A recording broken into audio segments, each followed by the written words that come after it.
sabboonummaan dantaa uummata Oromoo eeguu fi eegsisuudha jedhanii amanu.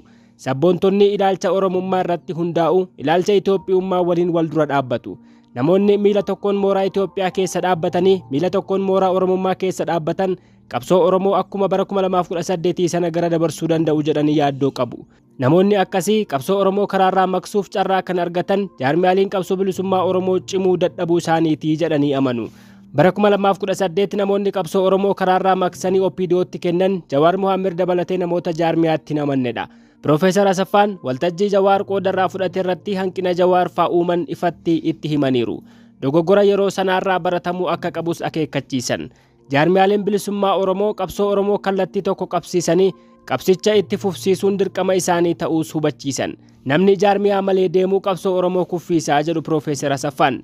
Jaarmiyaaleen Oromoos of cimsanii uummata Oromoo bal'aa of duukaa hiriirsanii qabsichatti xumura gochuu akka qaban akeekan hayyuun kun. Mata dureen dubbii kootii hanqinarraa baruu jaarmotii bilisummaa Oromoo jabeessuudha. Mooraan qabsoo Oromoo, mooraan qabsoo bilisummaa Oromoo, jaarmotii bilisummaa Oromoo, ABO fi OFECO sabboontota dhugaa fi uummata Oromoo hammata. Sabboontoti dhugaa warra national interest yookiin immoo dantaa uummata Oromoo fi Oromiyaa wallaansoo qabanii eegsisanidha. Ilaalchi isaanii Oromummaa irratti hundaa'a. Sirna koloonii Itoophiyaa fi sirna nafxanyaa sirna Itoophiyummaa wajjin ol lola.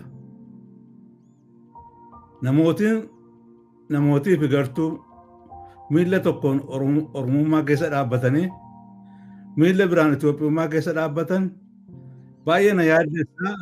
Akkuma bara 2018 ammas illee amma dabalee wallaansoon Oromoo karaarraa manni baay'ee nama sodaachisa. Yeroo darbee humnuma Oromoo keessaa wallaansoo Oromoo deeggaroo jedhamtu OPDO humna nafxanyoota Oromoo moosisan. Ammallee wallaansoon Oromoo nyaaba akkasiin to'atamuu danda'a yoo akkuma sanatti itti fufne. Kan isaan gargaaree jara kan hundumaa kan gargaaree jaarmotiin bilisummaa Oromoo cimuu dadhabuu isaaniif. Kanaaf ABO'n,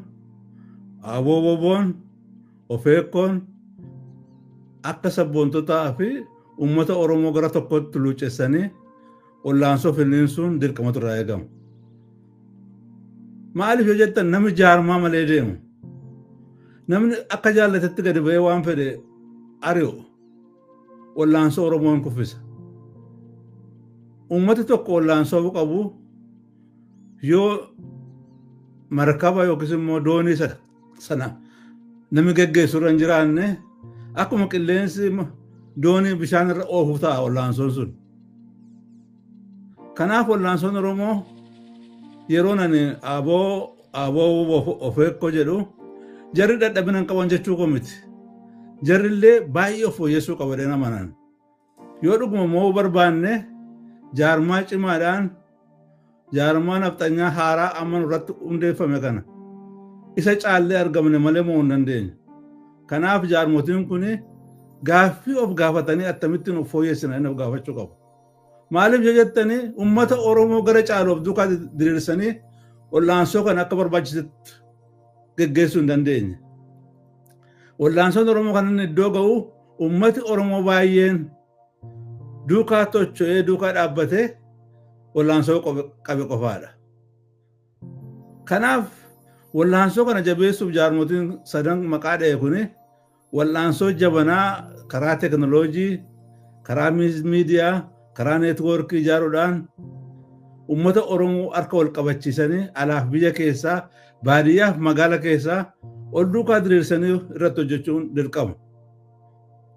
Sabboontoti dhugaa qofaa fiiguun utuu hin ta'in jaarmotii bilisummaa Oromoo yoo laafina isaa itti maa jabeessaa ilaalchaa fi beekumsa jabanaan jaarmolee kana jabeessuu qabu. Kan kanaa achi Namni akkuma jaallatetti fiigee waan fedhe hojjechuu barbaade ollaan sun iddoo tokkollee ga'uu hin danda'u.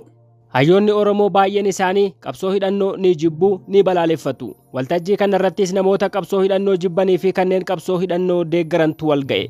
Profeesar Asaffaan namoota qabsoo hidhannoo deeggaran kanneen waraanni bilisummaa Oromoo akka jabaatuuf hojjetan keessaa tokkodha. Waltajjii marii kanarrattis dirqamni guddaan waraana bilisummaa Oromoo irra akka jiru akeekanii uummanni fi hayyoonni humna waraana bilisummaa Oromoo cimsuu irratti akka hojjetan, waraanni bilisummaa Oromoos of cimsuu irratti akka hojjechuu qabu dhaaman. Aboo of eeggoon karaa nagaa qabsoo irra jiru. Kanaaf aboo woboo irraa dirqama guddaa turre jira. Dirqama olaanaa turre jira. Kan qawwee qabu, kan nyaapha dura dhaabbachuu danda'u aboo waan ta'eef aboo woboon baay'ina cimina baay'inaan uummata Oromoo karaa qawwee karaa hundumaan ol duukaa diriirsuu danda'u qaba. Kanan immoo kana gochuu kan danda'u ilaalcha Oromummaa fi beekumsa poolitikaa cimaan sabboontota hundaa olitti qabuun uummata Oromoo biyya keessaa biyya alaa ol duukaa diriirsuutu irraa eegama. Kana gochuudhaaf wanta amma hojjetamaa jiru baay'ee fooyya'uu qabaa jechuudha. Lafa jirrutti of gammachiifne ilaaluun irra jiru. Kanaaf namoota tokko qabatanii yookiis immoo murna xiqqoo tokko qabatanii iddoo tokko geenya jechuun hin danda'amu. Jaarmaan Oromoo jaarmaan bilisaa isaan deeggarraa isaan immoo uummata Oromoo sochoosuun dirqama isaaniiti.